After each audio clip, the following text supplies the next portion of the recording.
नमस्कार, बहुत स्वागत है आपका गुड न्यूज टुडे में। आपके साथ मैं हूं शुभम सिंह। सबसे पहले बात करेंगे सीकर के खाटू श्याम बाबा के दरबार की।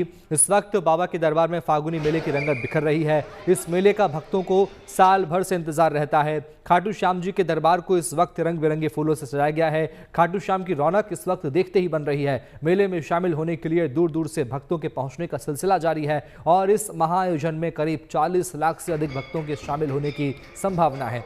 50 से ज्यादा कारीगरों ने मिलकर मंदिर की भव्य सजावट की है। श्याम जी के दर्शन के लिए भक्तों की लंबी लंबी कतारें लगी हुई है। पुलिस और मंदिर प्रशासन की ओर से भी कड़े इंतजाम किए गए हैं, जिससे भक्तों को किसी तरह की कोई परेशानी ना हो और वे अच्छे से भगवान के दर्शन कर सकें। देखिए हमारी खास रिपोर्ट।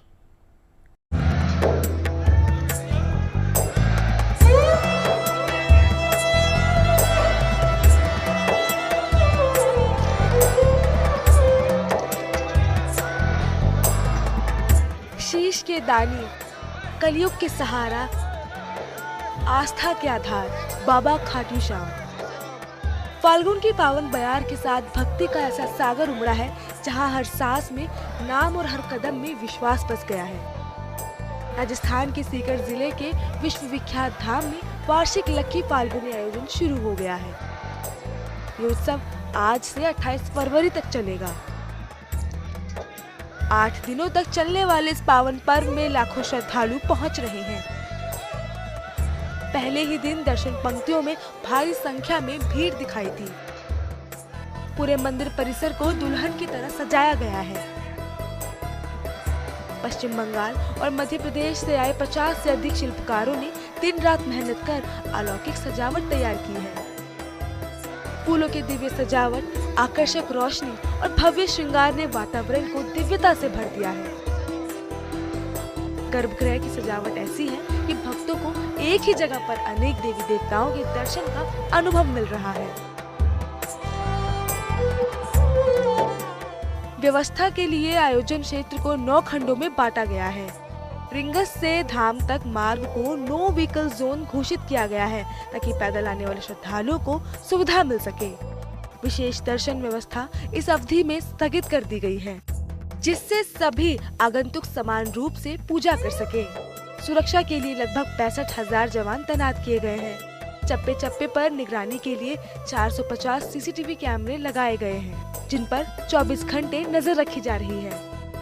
चिकित्सा शिविर, स्वच्छता केंद्र, पेयजल सुविधा और आराम करने के लिए आश्रय स्थल भी बनाए गए हैं। कई श्रद्धालु 35 से 40 किलोमीटर की पदयात्रा कर यहाँ पहुँच रहे हैं। थकान के बावजूद उनके चेहरे पर अटूट विश्वास दिखाई देता है। अनुमान है कि इस अवधि में 35 से 40 लाख लोगों का आगमन हो सकता है। हवा में गुलाल, जयकारों की गूंज सब मिलकर इस पावन जगह को अद्भुत आस्था केंद्र बना रहे हैं। ये उत्सव समर्पण, श्रद्धा और विश्वास का विराट संगम है। अलवार से हिमांशु शर्मा के साथ bureau report, good news today. भगवान श्री कृष्ण की नगरी मथुरा में होली की खुमारी जारी है। ब्रज में होली के त्योहार की रौनक 40 दिनों तक लगातार बरकरार रहती है। कई रूपों और स्वरूपों में यहाँ होली मनाई जाती है। इस परंपरा में आज यहाँ फूलों की होली खेली गई। इस महोत्सव में क्या साधारण भक्त और क्या संत सब होली के रस में भीगे नजर आए। देखिए मथुरा से होली के रंग की अद्भुत तस्वीरें।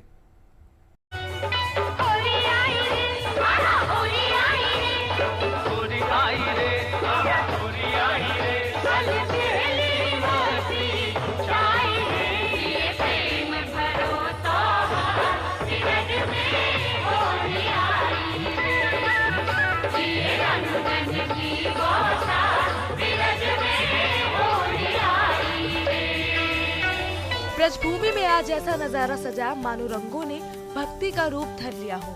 हवा में फूलों की सुगंध, वातावरण में रसिया की गूंज और हर चेहरे पर उल्लास की चमक दिखाई दी।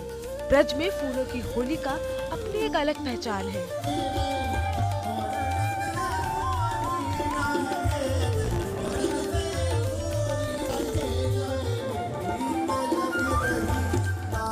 मथुरा में गोकुल के पास रमन रेती आश्रम में वार्षिक उत्सव के अवसर पर पारंपरिक उत्सव आयोजित हुआ। ये जगह गुरु शरणानंद जी महाराज से जुड़ा आध्यात्मिक केंद्र है, जिसे श्री उदासीन काशीन आश्रम के नाम से भी जाना जाता है।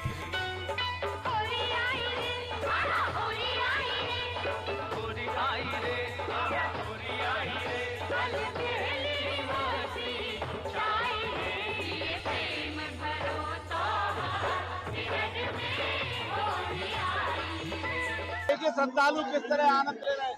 वो आनंद है ना, वो यहाँ बरस रहा है। इसके लिए देवता भी लालायित है। तो जो यहाँ इसमें आ गया है वो भगवान में खो गया है और होली में हो गया है। तो ये होली का आनंद अपने आप में अद्भुत और अनोखा है।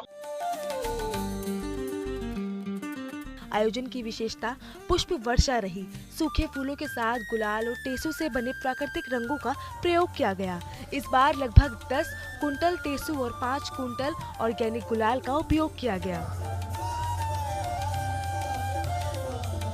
इन प्राकृतिक रंगों की खासियत ये रही कि स्किन पर किसी प्रकार का रिएक्ट नहीं होगा।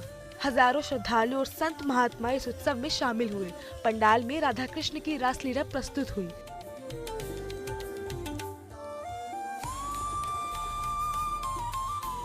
रसिया गायन की मधुर धुन पर लोग ताली बजाते हुए झूम उठे। पूरा माहौल भक्ति और उल्लास से भर गया। हर व्यक्ति दिव्य स्वरूपों के साथ रंगों का आनंद लेना चाहता था। जो भी ब्रज के इस मधुर माहौल में शामिल हुआ उसे ऐसा लगा जैसे श्रद्धा, संगीत और रंग एकाकार हो गए हों। मथुरा से मदन गोपाल के साथ bureau report, good news today.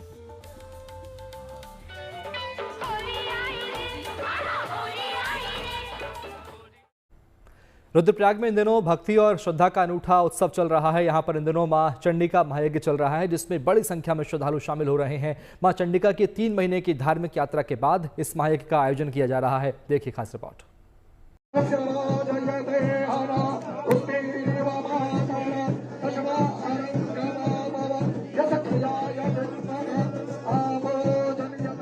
श्रद्धालुओं का ये समंदर मां चंडिका की आराधना के लिए उमड़ा हुआ है। हर और आस्था और श्रद्धा की लहर दिख रही है। तस्वीरें रुद्रप्रयाग इलाके के वीरो देवल गांव की है। यहाँ पर मां चंडिका का महामहोत्सव चल रहा है, जिसमें शामिल हो रहे लोगों का उत्साह देखते ही बनता है। इस बार इस महामेले का खास आकर्षण यहाँ पर चल रहा दिव्य महायज्ञ है। मां चंडिका के मंदिर में करीब 2 दशकों के बाद महायज्ञ का आयोजन किया गया। उत्तराखंड के मुख्यमंत्री पुष्कर सिंह धामी भी इसमें शामिल हुए।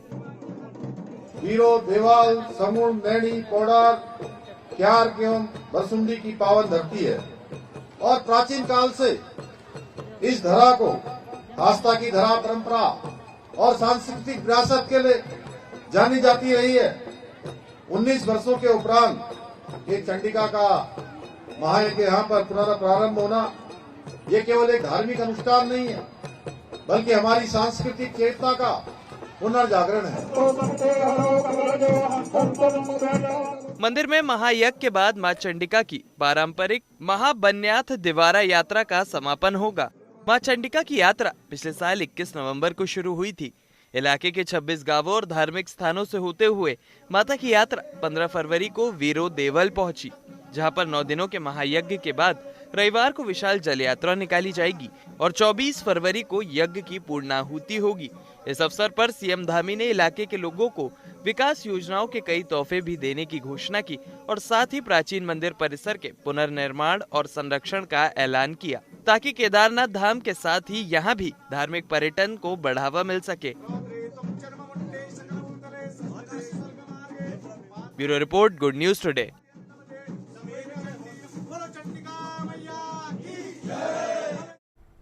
कहते हैं जहां चाहा वहां रहा, और यह बात सही साबित कर दिखाई है। हिमाचल के एक छोटे से गांव के गांव वालों ने अपनी ओर से पहल करके ऐसा आइस स्केटिंग रिंक बना दिया है जिसके निर्माण में सरकार के करोड़ों रुपए खर्च हो सकते थे। अब गांव के बच्चे इस आइस स्केटिंग रिंक पर ट्रेनिंग ले रहे हैं, प्रैक्टिस कर रहे हैं और गांव और राज्य के ही नहीं बल्कि देश के भी नाम रोशन कर रहे हैं। देखिए रिपोर्ट।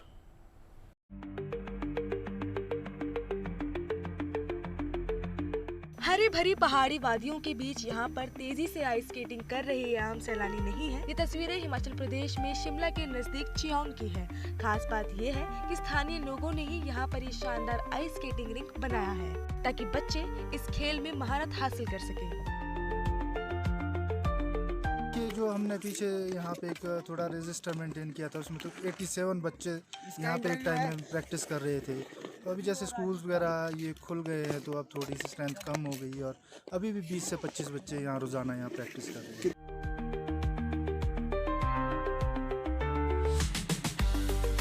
चियोंग गांव के लोगों ने खुद पहाड़ी को समतल करके इस आइस स्केटिंग रिंग का निर्माण किया है। बताया जा रहा है कि ये स्केटिंग रिंग इंटरनेशनल स्टैंडर्ड्स का है और इसका फायदा ये हुआ है कि यहाँ प्रैक्टिस करने वाले कई बच्चे राष्ट्रीय और अंतर्राष्ट्रीय स्तर पर अपनी पहचान बना चुके हैं। पिछले साल यहाँ के 11 बच्चों ने नेशनल चैंपियनशिप में भाग लिया, जबकि 14 बच्चे इस साल ओपन नेशनल चैंपियनशिप में और 6 बच्चे खेलो इंडिया में भाग ले चुके हैं। इनमें से 8 साल के रुद्रवीर गांगटा तो एशियन चैंपियनशिप में मेडल भी जीत चुके हैं। 5 साल से कर रहा हूँ। मैंने इधर ही चियोंग में सीखी है आइस स्केटिंग। मेरा अच्छा प्रदर्शन रहा और मेरा नेशनल में मेरा सिल्वर और ब्रॉन्ज और मेरा एशियन में ब्रॉन्ज है।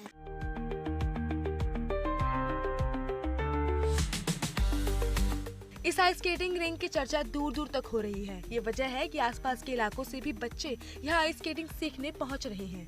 कड़ाके की ठंड के बावजूद बच्चे सुबह 7 बजे से 10 बजे तक और फिर शाम 4 से 6 बजे तक यहाँ प्रैक्टिस करते हैं।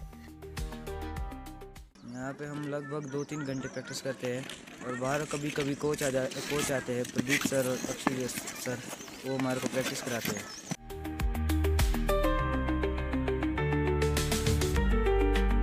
चियोंग के इस रिंग में दिसंबर से लगातार आइस स्केटिंग हो रही है। शुरुआत में जब बर्फ नहीं गिरी थी तो शाम को यहाँ पानी डालकर बर्फ जमाई जाती थी।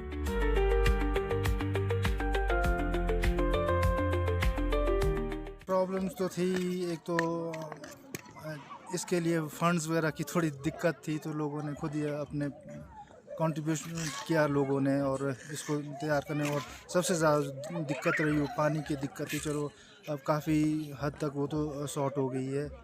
इनिशियली तो हमें जो सपोर्ट मिला, जो आइस स्केटिंग एसोसिएशन में हमारे प्रदीप कंवर जी है, उन्होंने काफ़ी योगदान हमें दिया है, क्योंकि उन्हीं को ज़्यादा इसके बारे में नॉलेज भी थी, तो उन्होंने काफ़ी अपनी नॉलेज यहाँ पे शेयर की है।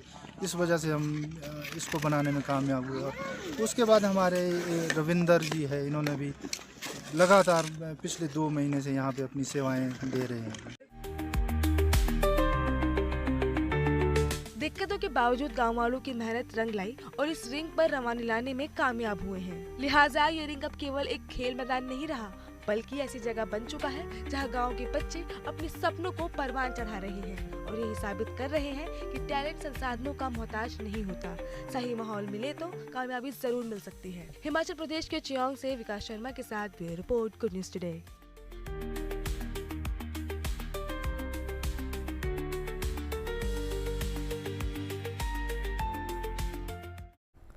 संगम नगरी प्रयागराज में इन दिनों फ्लावर शो चल रहा है। इस दौरान लोगों को एक ही जगह पर तरह तरह के फूलों को देखने का मौका मिल रहा है। साथ ही साथ यहाँ फलों और सब्जियों की भी कई किस्मों का दीदार हो रहा है। इसमें कई तरह की प्रतियोगिताएं भी आयोजित की गई है। यह पुष्प प्रदर्शनी हर दिन सुबह 8 बजे से रात 9 बजे तक आम लोगों के लिए खुली रहेगी। इसका समापन कल होने वाला है। देखिए रिपोर्ट।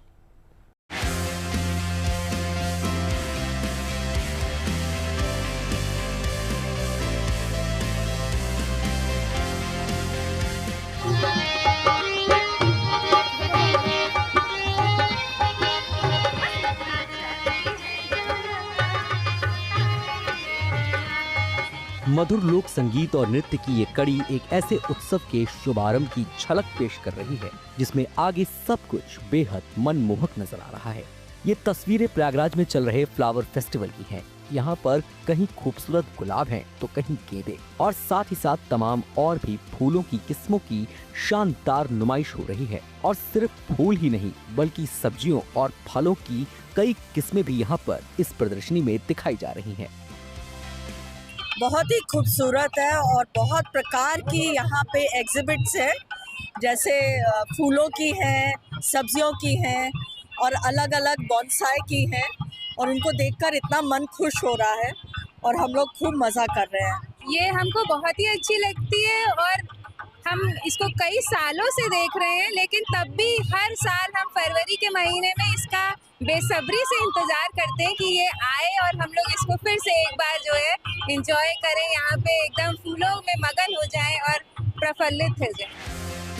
पार्क में लगाई गई पुष्प प्रदर्शनी में तरह तरह के फूलों ने लोगों का मन मोह लिया। वहीं दूसरी तरफ पार्क के खुले माहौल में फूलों से बनी शानदार आकृतियां और सेल्फी पॉइंट भी सबको आकर्षित कर रहे हैं। सब सबकी वैरायटीज़ हैं अलग अलग साइजेस में, और कैसी क्वालिटीज़ हैं सबकी अलग अलग वैरायटीज़ में, कहाँ कहाँ कैसे लगा हुआ है। तो इतना समझ नहीं है मुझे, पर देखने में मुझे काफ़ी एक्साइट लगा कि अच्छा ऐसी भी चीज़ें होती हैं, इतनी बड़ी साइजेस में भी चीज़ें होती हैं, तो काफ़ी अच्छा लगा। वैरायटीज़ तो बहुत सारी हैं, लाइक रोजेस में बहुत सारे डिफरेंट कलर्स थे, जैसे पिंक, रेड, वाइट, ये तो बेसिक कलर होते हैं, फिर येलो भी थे उसमें। मतलब बहुत सारे डिफरेंट चीज़ें दिखी, डिफरेंट फ्लावर्स के वैरायटीज़ पता चले यहाँ पे, और रोजेस के साथ लोटस और भी डिफरेंट थे वहाँ पे, बहुत सारे वैरायटीज़ थे, तो बहुत ही अच्छा लगा। यहाँ की जो सब्जियाँ मुझे काफ़ी अच्छी लगी, और यहाँ के जो कल्चर है, मैं यहाँ फर्स्ट टाइम विजिट किया हूँ, और यहाँ का जो झुकाव हो और प्रकृति के रूप में जो यहाँ के एक दूसरे का आकर्षण है, बहुत अच्छा लगा। यहाँ पे तो मुझे ऐसे फूल दिखे जिसको मैंने पहले कभी देखा ही नहीं है। फूल के वैरायटीज काफी अच्छे हैं, और कलर तो बहुत ही डिफरेंट देखने को मिल रहा है। क्या नाम है आपका? गरिमा पाठक। बिल्कुल, यहाँ पर जो लोग आए हैं, फलों को देख रहे हैं, फूलों को देख रहे हैं, और इस प्रदर्शनी का आनंद ले रहे हैं। लोगों का कहना है कि ऐसी प्रदर्शनियाँ और लगनी चाहिए, और ऐसी प्रदर्शनियाँ अगर लगती हैं तो लोगों को नेचर से जुड़ने का मौका मिलता है।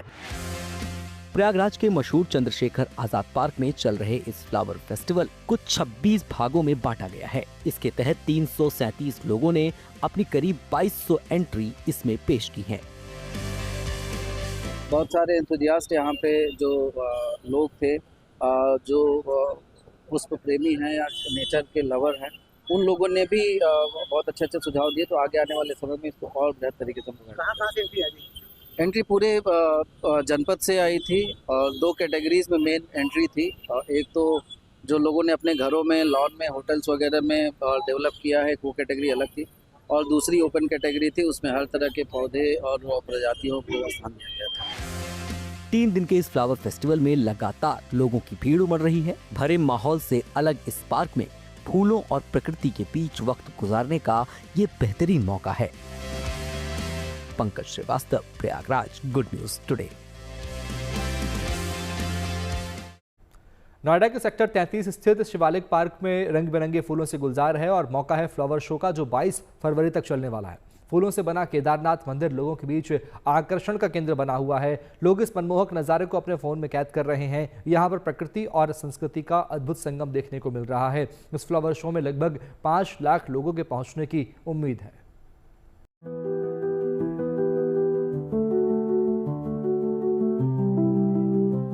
बाबा केदार के अद्भुत स्वरूप के दर्शन अगर आपको नोएडा में करने हैं, तो चले आइए नोएडा के सेक्टर 33 में बने शिवालिक पार्क में। इस पार्क में फ्लावर शो का आयोजन किया जा रहा है, जिसमें फूलों से केदारनाथ धाम की रेप्लिका तैयार की गई है। और इस वक्त मैं मौजूद हूँ नोएडा के शिवालिक पार्क में।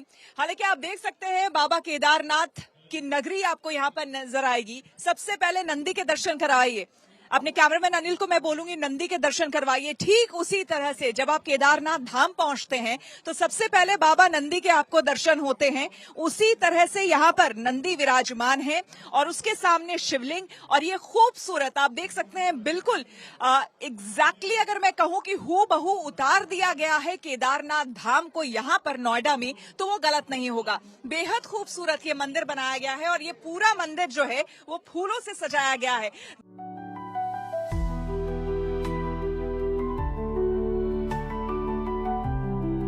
इन दिनों इस पार्क में प्रकृति की खूबसूरती अपने पूरे उफान पर है। फ्लावर शो में करीब 120 प्रजातियों के खुशबूदार फूल लगाए गए हैं।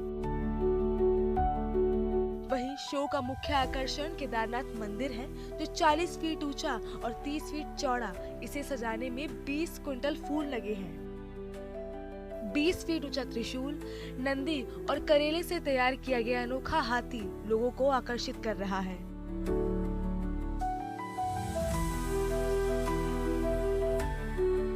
शो में सुरक्षा व्यवस्था भी पुख्ता की गई है। पार्क में पुलिस बल की तैनाती के साथ हर गतिविधि पर सीसीटीवी कैमरों में नजर रखी जा रही है। नोएडा अथॉरिटी का अनुमान है कि फ्लावर शो का आनंद लेने के लिए करीब 5 लाख से ज्यादा लोग यहाँ पहुँचेंगे।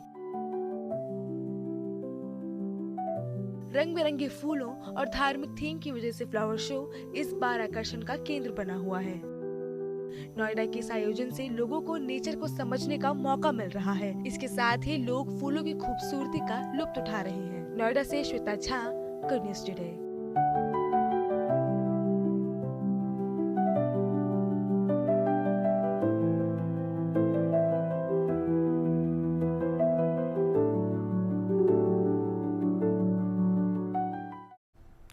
सिटी ब्यूटीफुल चंडीगढ़ में इन दिनों मौसम खुशगवार है तो साथ ही साथ फूलों के संग वक्त गुजारने का भी शानदार मौका है। शहर में फिलहाल रोज फेस्टिवल चल रहा है। बड़ी तादाद में यहाँ लोग सैर सपाटे के लिए पहुंच रहे हैं। आप भी चाहें तो रविवार तक इस फेस्टिवल में शरीक हो सकते हैं। उससे पहले हमारे चैनल पर इसकी खास तस्वीरें तो देख ही लीजिए।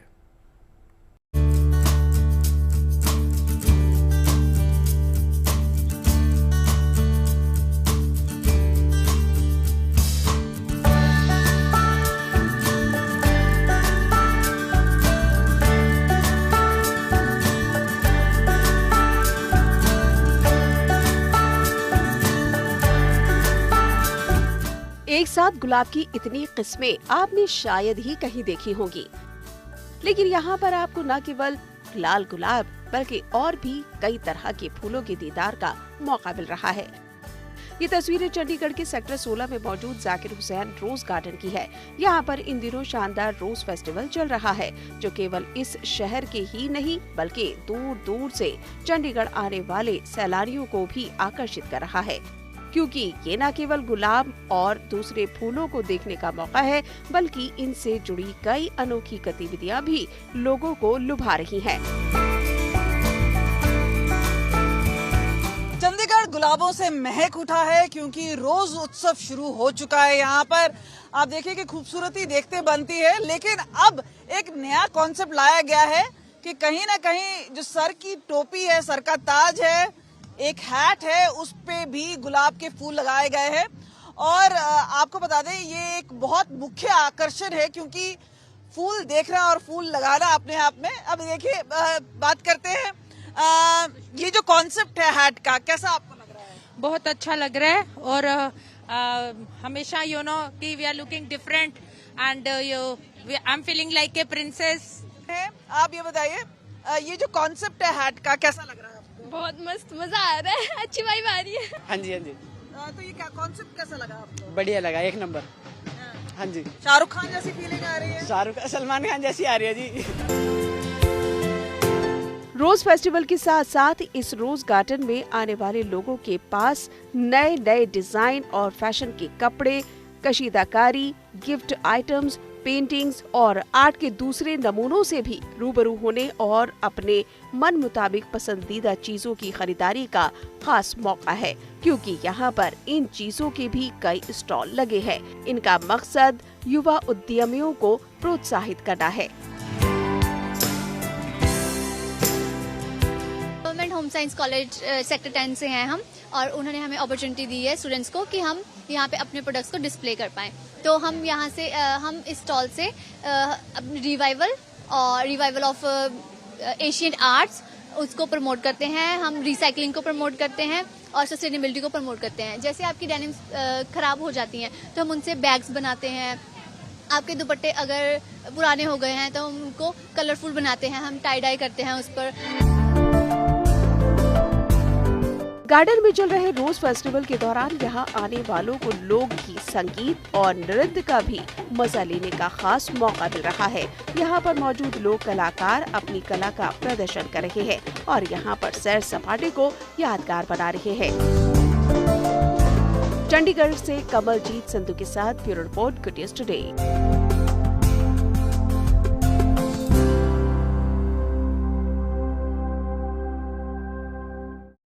दिल्ली से मेरठ तक सफर करना अब आसान हो गया है। नमो भारत रैपिड रेल से दिल्ली मेरठ की 82 किलोमीटर की सफर अब बस 55 मिनट में पूरा हो जाएगा। 160 किलोमीटर प्रति घंटे की रफ्तार से चलने वाली है ट्रेन। दिल्ली के सराय काले खां से मेरठ के मोदीपुरम तक बस 55 से 60 मिनट में पहुंच जाएगी। सड़क के रास्ते जहां दिल्ली से मेरठ की दूरी तय करने में करीब 1.5 से 2 घंटे का समय लगता है, वहां इसे 1 घंटे ही लगेंगे। कल पीएम मोदी इसका उद्घाटन करने वाले हैं। देखिए रिपोर्ट।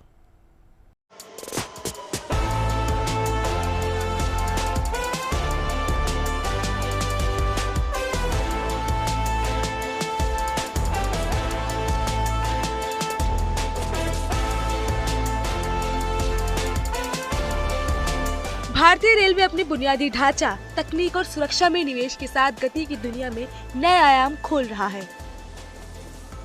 और इसी कड़ी में कल पीएम मोदी मेरठ को एक बड़ी सौगात सौंपेंगे। दिल्ली के सरायकाले खां से मेरठ की मोदीपुरम के लिए नमो भारत रैपिड रेल कॉरिडोर का शुभारंभ होगा। इसका उद्घाटन होने के साथ ही दिल्ली से मेरठ की दूरी महज 1 घंटे में सिमट कर रह जाएगी। नमो भारत रैपिड रेल देखने में कुछ मेट्रो ट्रेनों जैसी है, लेकिन इसकी अपनी अलग खासियत है। हालांकि इसका सीटिंग सिस्टम मेट्रो से अलग है। काफी साफ सुथरी इस ट्रेन के दरवाजे भी मेट्रो की तरह ही खुलेंगे। हालांकि मेट्रो की तरह नमो भारत के स्टेशन काफी पास नहीं है, बल्कि दूर है। रैपिड रेल के प्लेटफॉर्म काफी चौड़े कॉरिडोर और पाथवे गैलरी है। कई मंजिलों के प्लेटफॉर्म है। सीढ़ियां, एक्सीलरेटर और लिफ्ट भी मेट्रो की तरह है। हालांकि नमो भारत रैपिड रेलों में बैठने की सीटें भारतीय रेलवे की ट्रेनों की तरह हैं। बीच में पैसेंजर के लिए निकलने और पकड़ने के लिए 2 रो में ग्रैब हैंडल लगे हैं। इतना ही नहीं, नमो भारत स्टेशन भी काफी शानदार है। यहाँ पर यात्रियों की सुविधा का पूरा ख्याल रखा गया है। सीएम योगी ने खुद उद्घाटन से पहले यहाँ की व्यवस्थाओं को परखा। स्टेशन पर जानकारी के लिए इसके लिए बकायदा बड़े साइन बोर्ड लगे हैं। नमो भारत रैपिड रेल कॉरिडोर में मेट्रो स्टेशनों की तरह ही एक्सेलरेटर और लिफ्ट की सुविधाएं हैं।